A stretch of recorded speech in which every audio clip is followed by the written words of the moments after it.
Boa noite a todos.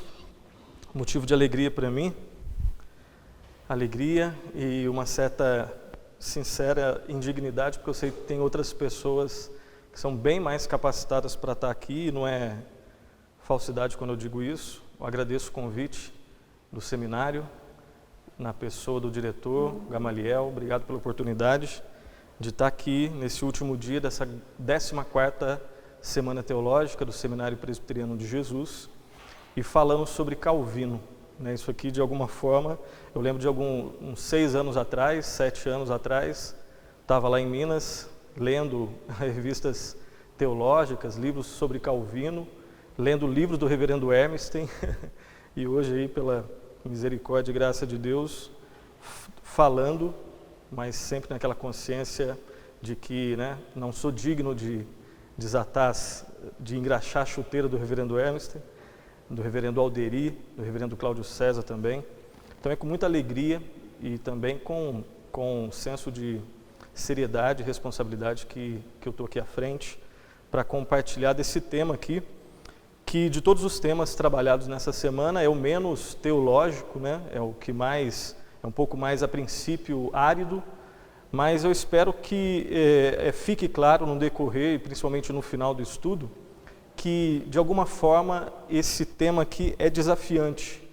Desafiante porque quando nós, e aqui eu já estou explicando um pouco do porquê eu quero falar sobre isso. Na verdade, esse tema foi o tema da minha monografia, do meu curso de conclusão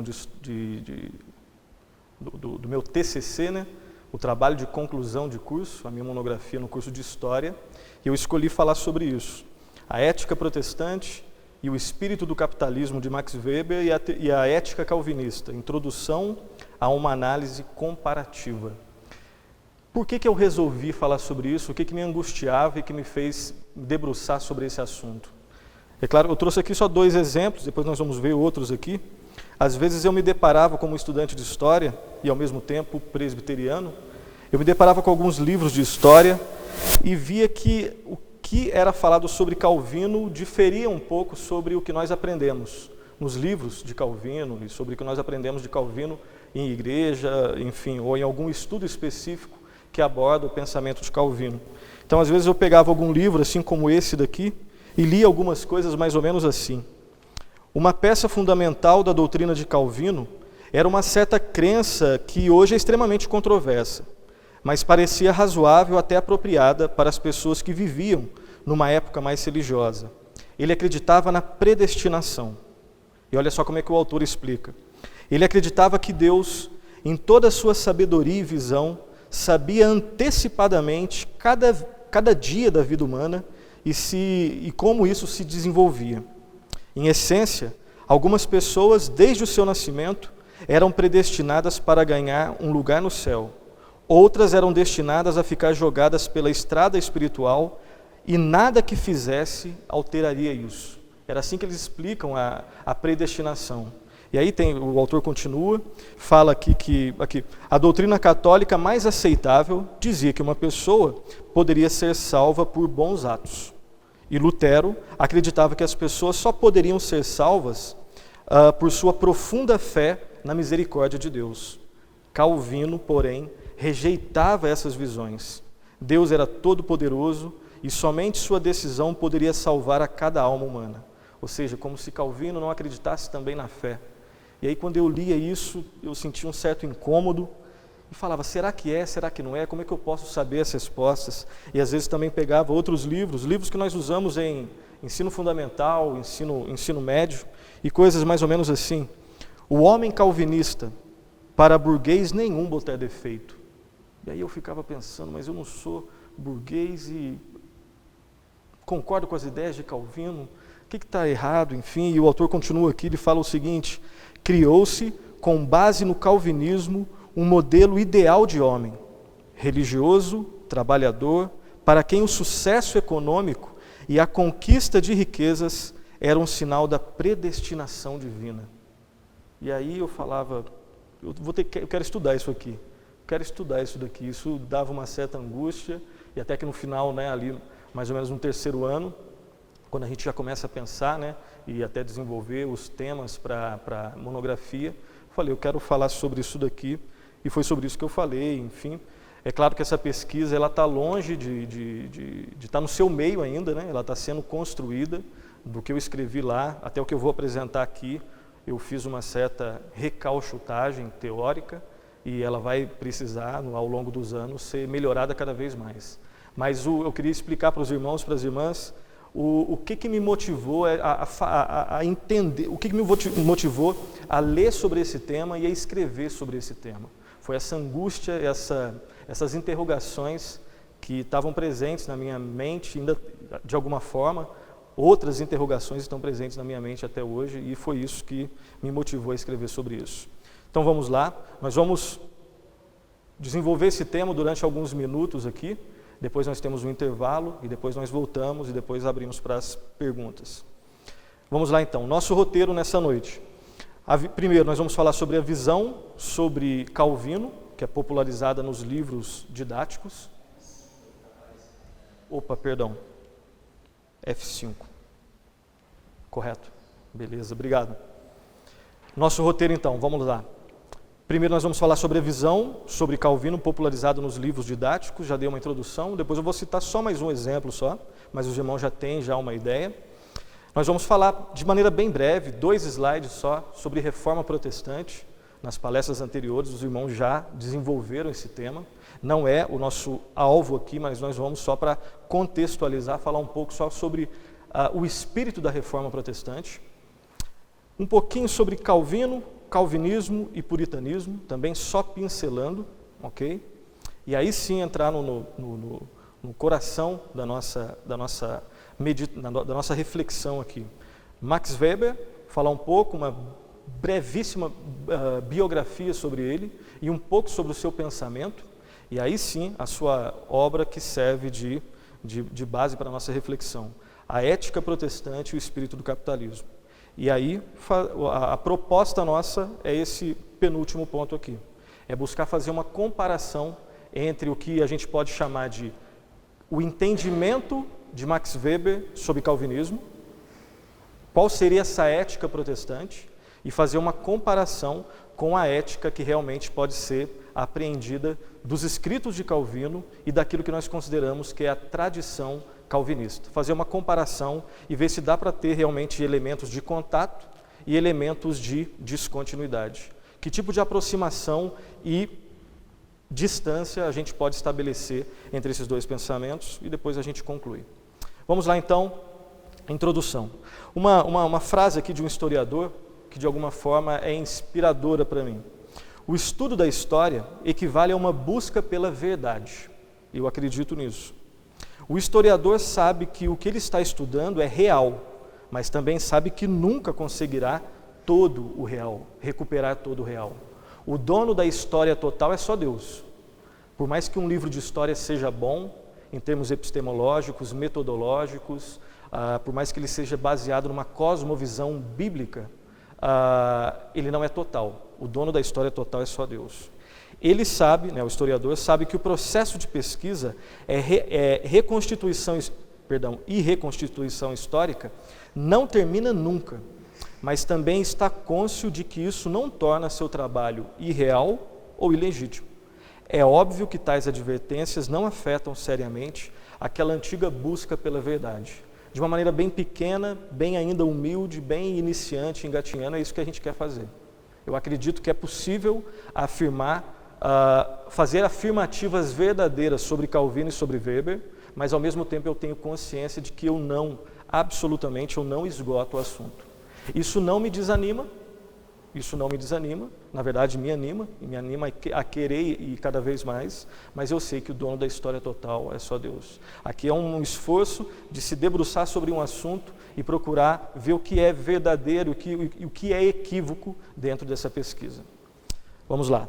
Qualquer leitor atento à produção historiográfica nos últimos 30 anos, mas poderia ser 40 anos também, notará, entre outras coisas, que muitos assuntos têm sido reestudados e posteriormente revistos. Isso acontece em vários assuntos. Quando a gente fala, por exemplo, em um assunto relacionado à história do Brasil, os anos de chumbo, os chamados anos de chumbo. cada vez mais que você começa a entrevistar militares, entrevistar membros de grupos guerrilheiros, você começa a descobrir novas nuances históricas. E aí você começa a reescrever a história. Você começa a consertar alguns equívocos e alguns novos caminhos vão se abrindo. Isso é verdade em toda matéria, né? E especificamente na história aqui. Contudo, alguns assuntos, alguns temas, parecem sofrer daquilo que nós chamamos aqui de mal do desinteresse de análise. Ou seja, por um motivo ou outro, mesmo que existam muitas fontes a serem analisadas sobre tais assuntos, existe um desinteresse em se analisar alguns assuntos. Ou dizendo de outra forma, existe um interesse em que tais assuntos continuem sendo interpretados da maneira como sempre foram. E eu sugiro que, na minha opinião, que o calvinismo, não dentro dos meios acadêmicos teológicos, mas dentro da academia, entre aspas, secular, não se fala tanto em Calvino. Não se dá, ou pelo menos assim, não se fala tanto em Calvino a partir de Calvino. Gosta de se falar de Calvino a partir de Marx, a partir de Weber, mas a Calvino por Calvino não existe tanto interesse em se analisar. Em algumas academias lá fora existe esse interesse, mas mesmo assim isso fica um pouco mais circunscrito ao campo mais teológico. Calvino nos livros didáticos, os irmãos já tiveram uma ideia, só mais um exemplo. Olha só o que eu extraí, página 52, do livro História Moderna e Contemporânea, do Melo e Costa, né, os dois autores. Calvino reconhecia o princípio agostiniano de que o homem nascia predestinado e que se salvava pela fé, mas admitia que existiam indícios dessa predestinação. Para ele, Deus organizou todas as coisas por determinação de sua vontade e atribuiu cada um uma vocação particular, cujo objetivo era a sua glorificação. Até aqui ainda dá para a gente conversar. Agora o que vem aqui abaixo é que fica um pouco mais complicado. Olha só o que o autor conclui. Assim, o capital, o crédito, os bancos e o grande comércio seriam desejados por Deus, e tão desejáveis como o salário de um trabalhador ou o aluguel de uma propriedade. E aí o que a gente provoca aqui é o seguinte: como os autores fazem uma conclusão tão rápida? Quer dizer que só porque Deus deu uma vocação para cada um, sendo essa vocação o meio pelo qual Deus é louvado, só porque isso acontece, o capital, o crédito e os bancos passaram a ser desejados? Mas nós temos isso daqui em livros de história que os seus filhos estudam ou vão estudar nas escolas. Essa é a visão que se transmite sobre Calvino, sobre calvinismo. Mais adiante, os autores concluem que, dessa maneira, Calvino justificava a moral burguesa.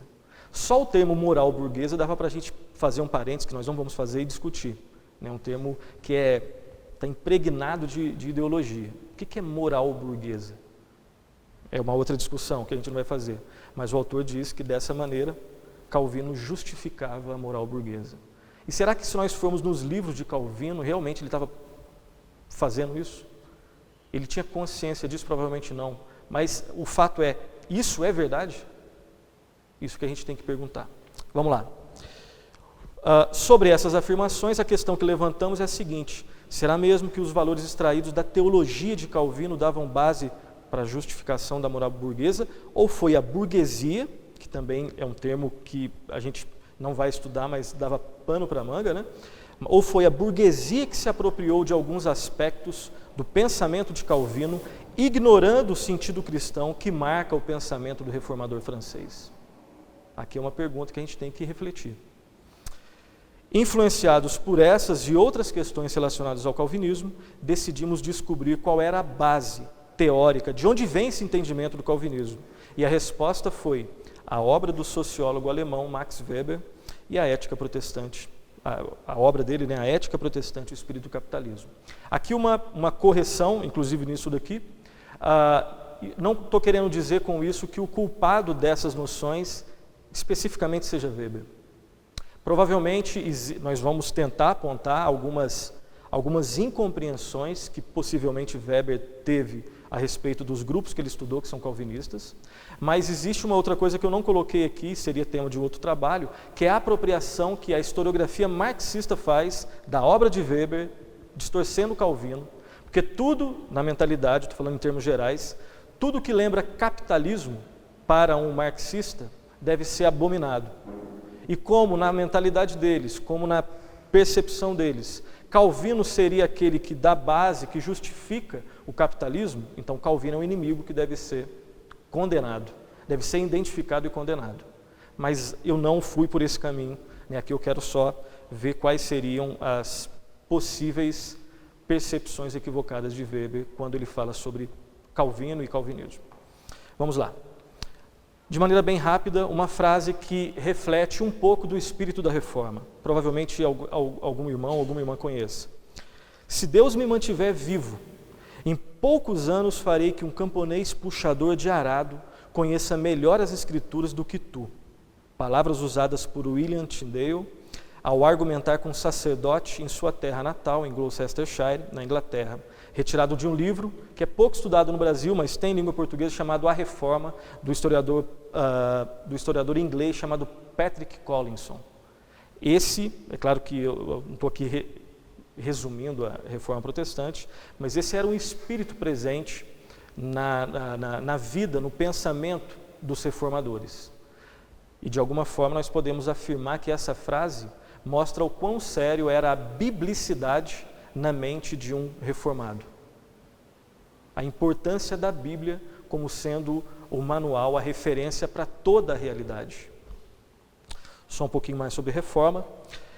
Aqui é só um parágrafo que resume o quão complexo é falar sobre reforma ou sobre qualquer assunto dentro de história.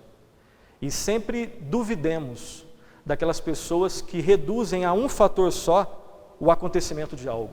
Por que a reforma aconteceu? Porque Martinho Lutero, ele queria se casar. Absurdo. Resumir um fenômeno tão extenso, tão complexo, que mudou o mundo à vontade de uma pessoa só. Com certeza isso existia, mas são vários fatores. E esse parágrafo aqui de alguma forma explica. Ninguém se atreveria hoje a enumerar as causas da reforma. Um fenômeno tão complexo surgiu de fatores tão numerosos que somente uma análise geral, que abarcaria centenas de anos de história, poderia aproximar-nos de uma resposta satisfatória. O ódio contra o clero, muito extenso, desempenhou seu papel. Quase, porém, se conjugou com a hostilidade contra Roma e com um fervente nacionalismo. A cobiça, o endividamento e os cálculos políticos devem ser também levados em conta.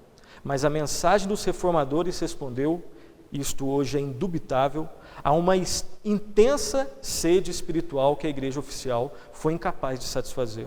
Os pregadores da reforma não necessitaram de nenhum apoio político para atrair seus partidários, ainda que esse apoio se fizesse necessário para consolidar os resultados alcançados pelo ataque dos profetas. Agora, não se pode esquecer que em seu início a reforma foi um movimento espiritual com uma mensagem religiosa.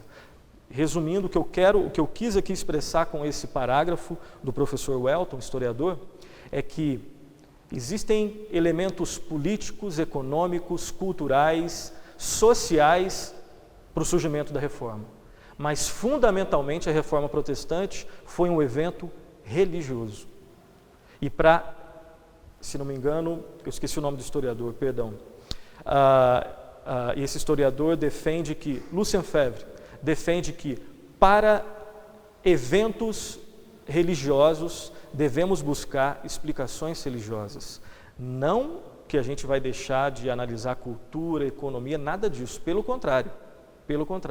Mas para eventos religiosos, explicações religiosas. Lucien Febvre não é o que nós chamaríamos de um protestante. Ele não é um defensor de nada disso que eu estou falando. E ele consegue admitir isso. Vamos lá. De maneira bem rápida também, Calvino, calvinismo e puritanismo. Não vou falar sobre Calvino, porque ontem os irmãos tiveram a oportunidade, depois vão poder conferir no vídeo, né, o especialista, historiador oficial da IPB, reverendo Alderi, falando só sobre Calvino, reverendo Emerson também falando sobre Calvino como teólogo, enfim. Aqui, essa frase eu achei muito interessante, usei no meu trabalho. Quando a gente fala de alguém, se eu pedisse para você biografar uma pessoa, vê se isso daqui não é verdade. O coração humano custa muito a fazer justiça às pessoas com quem antipatiza. Compreendemos melhor as almas que são afinadas pelo mesmo diapasão que a nossa. Se eu fosse fazer uma biografia de Calvino, como eu admiro esse homem, essa minha admiração vai para o que eu vou escrever. Se eu fosse fazer uma biografia de Mao Tse Tung, nem sei a palavra que eu uso aqui, a minha completa discordância em tudo aquilo que ele pensava, com certeza iria influenciar a maneira como eu o biografaria. O que eu faço então? Extermino, tento tirar a minha admiração por Calvino, ou a minha discordância de Mao Tse Tung? Não. Eu tenho que ter consciência de que se eu for escrever uma biografia sobre quem eu gosto ou sobre quem eu não gosto, eu tenho consciência disso, tenho que ter consciência disso. Eu gosto, eu não gosto. E com essa consciência eu tenho que procurar ao máximo ser honesto, metodologicamente, epistemologicamente, ideologicamente, em todos os aspectos. Mas não tem como tirar de mim a admiração que eu tenho ou o ódio que eu tenho por outras pessoas. Isso é com todo mundo. E por que eu usei isso daqui? Porque a gente percebe muito, trouxe só 2 livros aqui, poderia ter trazido outros, os irmãos, as irmãs podem pesquisar depois. Isso está presente quando as pessoas biografam Calvino, ou qualquer outra pessoa. Vamos lá. A primeira edição das Institutas da Religião Cristã, e eu vou usar esse parágrafo aqui só para os irmãos terem uma ideia de quando nós falamos o calvinismo dá base para isso. Calma aí, onde está escrito isso? Calvino escreveu muito. Onde está escrito isso? Só para a gente ter uma ideia da extensão dos escritos de Calvino, a primeira edição das Institutos da Religião Cristã, obra-prima de Calvino, foi publicada em março de 1536, em Basileia. Ao todo foram produzidas 8 edições em latim e 5 traduções em francês.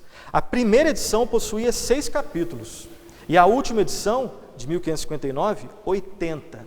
Então, olha só que existe um fator de progressividade considerável aqui.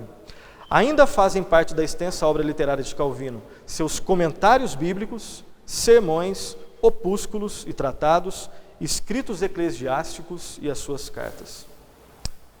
O historiador Alderi Souza de Matos destaca o fato de que, no total, a obra literária de Calvino preenche os 59 grossos volumes da coleção conhecida como Corpus Reformatorum e se encontram divididos nas 6 categorias de escritos citados acima. Detalhe, quando eu fiz a leitura, depois eu posso emprestar para os irmãos darem uma olhada se eu estou distorcendo ou não. Em nenhum desses livros cita onde Calvino disse aquilo que eles disseram que ele disse. Quando falava que Calvino, a predestinação justifica a moral burguesa, eu esperaria pelo menos uma fonte, Institutas, volume 3, livro tal, página tal. Não precisa nem falar página, a gente procura. Nenhum dos dois tem. E não foi por falta de base, porque Calvino escreveu muito. E aí nós lembramos dessa primeira frase. Quando eu tenho antipatia por alguém, e eu vou escrever sobre esse alguém, essa minha antipatia está ali. Vamos lá rapidinho sobre Calvino. Antes ainda, só terminando sobre Calvino. Em sua despedida dos ministros de Genebra, em sua casa, ele disse: a respeito de minha doutrina, ensinei fielmente e Deus me deu a graça de escrever. Fiz isso do modo mais fiel possível e nunca corrompi uma só passagem das Escrituras, nem conscientemente as distorci. Quando fui tentado a requintes, resisti à tentação e sempre estudei a simplicidade. Nunca escrevi nada com ódio de alguém, mas sempre coloquei fielmente diante de mim o que julguei ser a glória de Deus. As palavras de Calvino nos seus últimos momentos.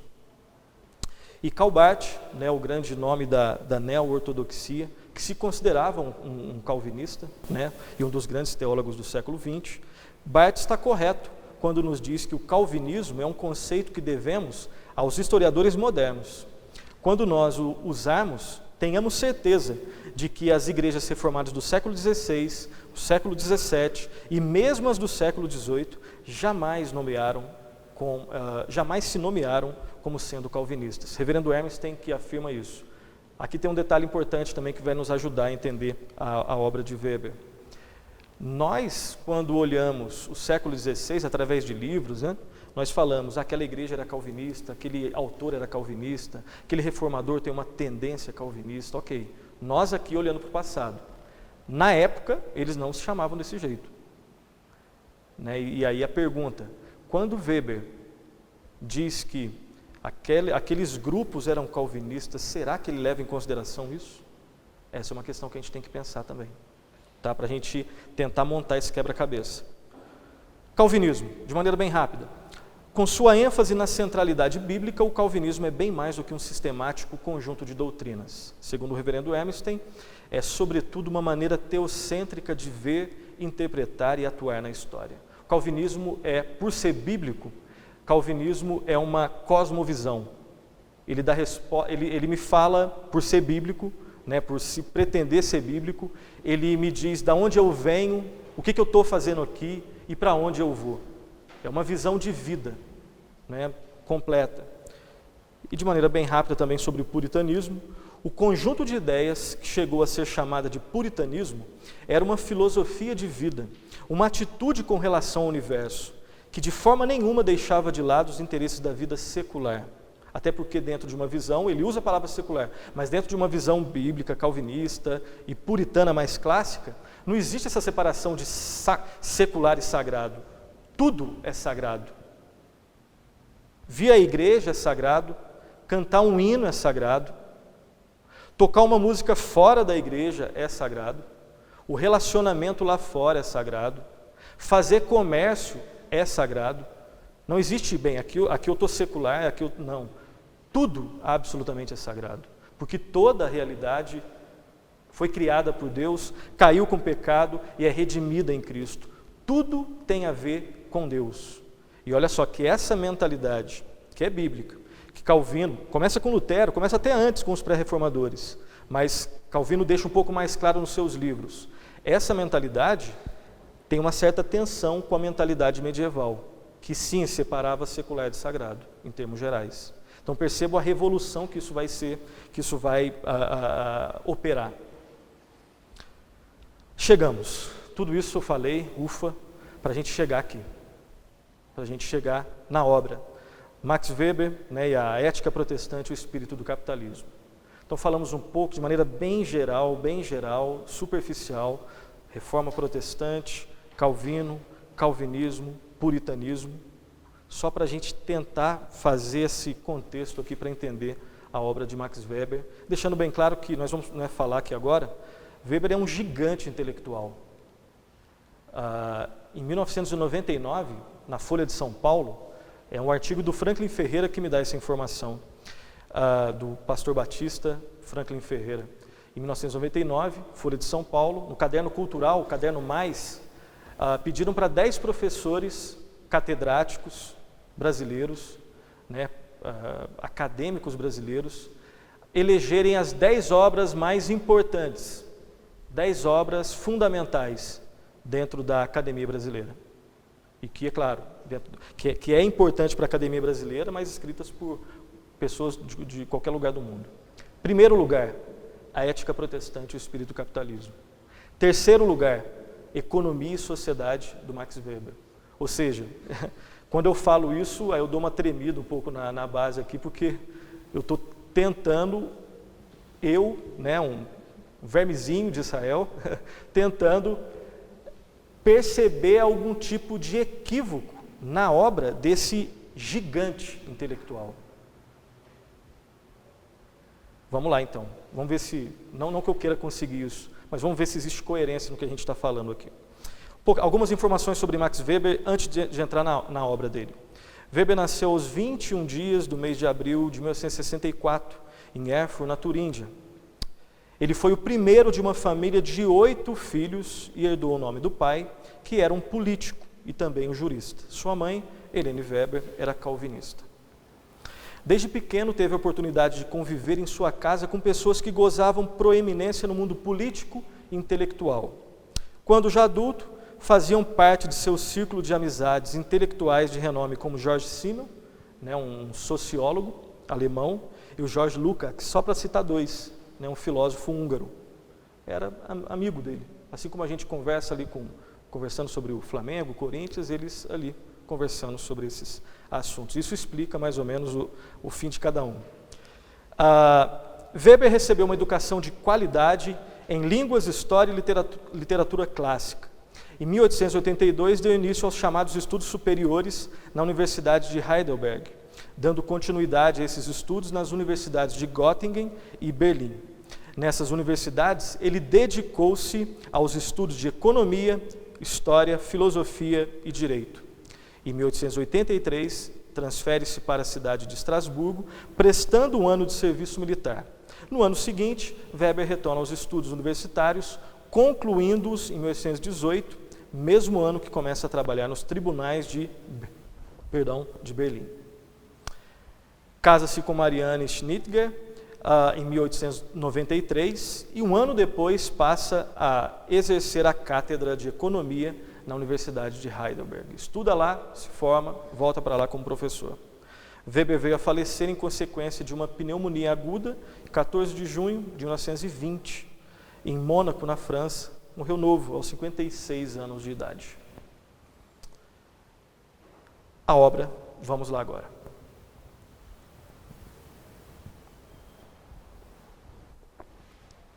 A Ética Protestante e o Espírito do Capitalismo. Esse trabalho foi publicado originalmente em forma de 2 extensos artigos, respectivamente nos anos de 1904 e 1905. A Ética Protestante e o Espírito do Capitalismo é composta de uma introdução e 5 capítulos. Aqui no Brasil, se não me engano, nós temos 2 ou 3 versões. Temos uma versão da editora Martin Claret, daquelas de bolso, que é um pouco mais barata. E eu não lembro, as editoras, se não me engano, da UNB, também tem uma outra tradução da Ética Protestante e o Espírito do Capitalismo. E tem mais uma também que eu não me lembro agora. Companhia das Letras? Obrigado. Companhia das Letras. Então, 3 pelo menos, se não estiver esquecendo, pelo menos 3. Obrigado. Vamos lá então, o que eu vou tentar fazer aqui agora? É uma introdução, 5 capítulos, então 2 parágrafos para cada uma, de maneira bem rápida, tá? E algumas vão ser só um parágrafo só. Introdução, como que ele introduz o assunto? O autor tem como objetivo demonstrar a presença de uma certa noção de capitalismo em várias culturas, como a China, Babilônia, Egito e a Índia. Mas deixa claro, isso aqui é importante, que o impulso para o ganho, a persecução do lucro, do dinheiro, da maior quantidade possível de dinheiro, não tem em si mesmo nada a ver com o capitalismo. Aqui tem uma questão, tem uma verdade aqui muito importante. Eu também fico com certo medo, porque nós temos economistas aí, ouvindo. Pelo menos uma eu sei, não sei se tem aqui também. Mas Weber, na sua introdução, ele deixa bem claro que é errado o que normalmente a gente ouve. Normalmente a gente chega para as professoras, para os professores, que de repente não tem formação. Provavelmente eu devo ter caído nesse erro também, que eu vou denunciar aqui agora. Então, tentar pegar leve. Mas, às vezes, os alunos perguntam, professor, o que é capitalismo? Qual que é a diferença do capitalismo para os outros sistemas econômicos? Bem, Joãozinho, o capitalismo, a principal característica do capitalismo é o lucro, a busca por lucro. Grande bobagem. Busca por lucro existe em todos os sistemas econômicos. Nenhum sistema econômico não lida com a busca pelo lucro. O capitalismo é só mais um que busca. Esse lucro também. O que difere o capitalismo dos outros sistemas tem que ser uma outra característica, ou outras características. Mas simplesmente a questão busca por lucro, todo sistema econômico, para dar certo, tem que lucrar. Tem que estar no positivo. Então, isso é verdade também no socialismo, no corporativismo, era verdade também no feudalismo. Agora, o que difere o capitalismo desses outros ismos econômicos tem que ser outras coisas. Então, ele deixa bem claro que uma certa noção de lucro, capitalismo entre aspas, existiu na China, na Babilônia, no Egito e na Índia. Mas o impulso para o ganho, a persecução do lucro, do dinheiro, isso não tem necessariamente a ver com o capitalismo. Até tem, mas tem a ver com todos. Então a diferenciação é uma outra. Mais adiante ele afirma que o capitalismo é um fenômeno característico do mundo ocidental. Aqui ele começa a funilar um pouquinho mais. Weber esclarece que seu objetivo é fazer um estudo sistemático da sociologia da religião. Como que se relaciona a religião com sociologia? A sociedade influenciando a religião influenciando a sociedade. Ele quer fazer um estudo sistemático disso, buscando identificar a relação existente entre a ética religiosa, a conduta das pessoas e a influência dessa conduta no surgimento do capitalismo moderno que surgiu no Ocidente. É isso que ele quer fazer. É assim que ele introduz a sua obra. Primeiro capítulo. Esse é o título. Filiação religiosa e estratificação social. Em sua pesquisa realizada no Vale do Ruhr, na Alemanha, no norte da Alemanha, Weber se depara com a seguinte situação. Atenção. Os católicos normalmente escolhem profissões que estão ligadas a carreiras humanísticas. Os protestantes são levados a escolher profissões alinhadas às áreas técnicas. E aí a explicação para isso é que existe algo na pregação dos protestantes e na educação familiar dos protestantes que faz com que eles escolham esse tipo de profissão que normalmente rende um pouco mais. E o católico, isso de maneira geral, provavelmente existiam exceções, claro, mas ele entendeu isso. Existe algo na pregação de domingo que os crentes fazem que os influencia a escolher um tipo de profissão, e a educação que eles têm nos lares também, um tipo de profissão que rende mais, eles são mais ricos, no frigir dos ovos eles são mais ricos do que os católicos. E aí ele tem aquele clique, né, que fala, é isso que eu quero pesquisar. Vamos lá. Capítulo 2, o espírito do capitalismo. Nesse capítulo, Weber procura determinar aquilo que ele intitulou de espírito do capitalismo. E para isso, ele utiliza como base um documento que, em sua opinião, reflete bem esse espírito. Os escritos de Benjamin Franklin. Aqui, é claro, o que eu estou propondo aqui nesse slide é um resumo. Essa obra dava para ficar o ano todo estudando, com uma pessoa muito mais competente, com um economista à frente, explicando os detalhes de economia, com um teólogo explicando os detalhes da teologia, um sociólogo tentando fazer, enfim. Aqui eu estou tentando fazer um resumo, e é claro que a gente deixa coisas de lado. A intenção foi de pegar a essência, aquilo que não pode faltar. E esse detalhe eu considero muito importante para a gente entender as diferenças do que a gente pode chamar de calvinismo de Weber e calvinismo de Calvino. Tem uma diferença. Aqui já começa a aparecer. No final vou deixar algumas dicas para vocês que se quiserem pesquisar, né, tem várias outras possibilidades aí. Mas uma pergunta aqui que eu já quero fazer, até que ponto Benjamin Franklin representa calvinismo? Menos ainda.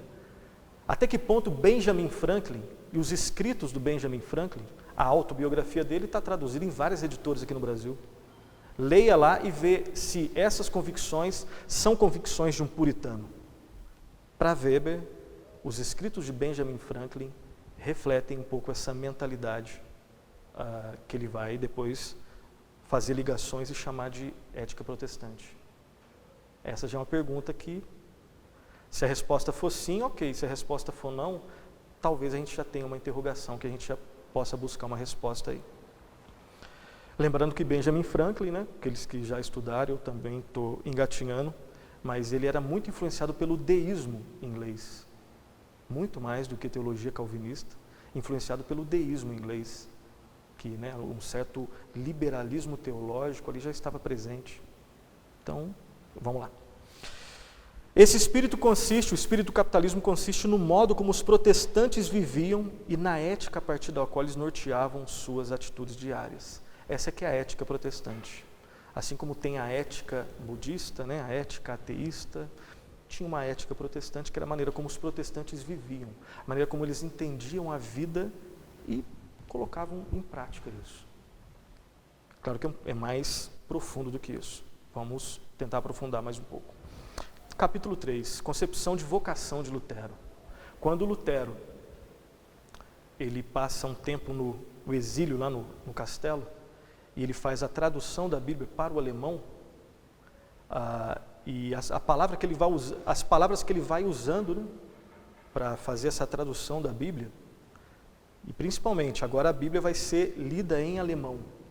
E quando as pessoas têm acesso à Bíblia, e quando Lutero e Calvino vão ensinar sobre vocação, ou seja, o fato de que o Deus que te criou, Ele te deu pelo menos um dom, uma vocação.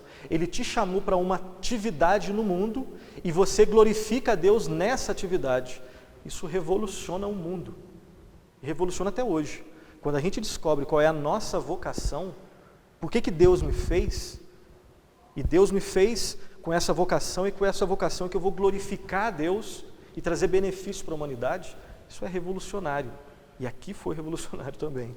Aqui Weber analisa o conceito protestante de vocação, né, o chamado, e atribui a esse conceito e aos seus desdobramentos práticos as bases do moderno sistema capitalista.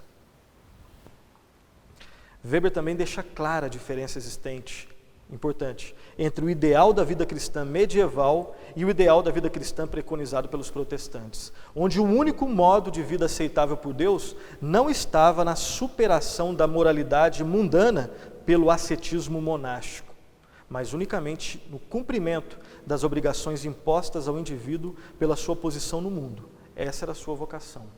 Normalmente, na mentalidade medieval, existia aquela separação entre secular e sagrado, e um cristão que quisesse realmente ser consagrado, ele não vivia no mundo, ele vivia no mosteiro, ele fugia para um outro lugar.